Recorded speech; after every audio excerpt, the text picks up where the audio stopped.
ব্যাপারটা এমন না যে আল্লাহ লিখে রেখেছেন বলে আপনি বেছে নিচ্ছেন।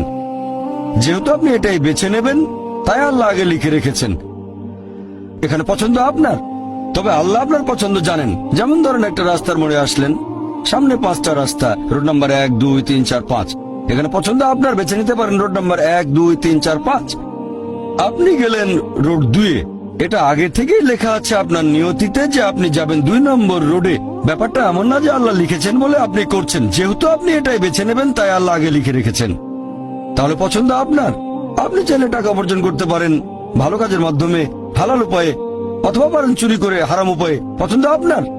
ধরেন চুরি করলেন, এটা আপনার সিদ্ধান্ত। তবে আল্লাহ আগে থেকে জানেন যে এই লোকটা সহজে টাকা পেতে চায়, তাই চুরি করবে। তাই আল্লাহ আগে লিখে রেখেছেন যে এই লোকটা 25 বছর বয়সে চুরি করবে। এখানে দোষটা কার? দোষ আসলে আপনার। তবে আল্লাহর আছে ইলমে গায়েব, তাই তিনি আগেই লিখে রেখেছেন।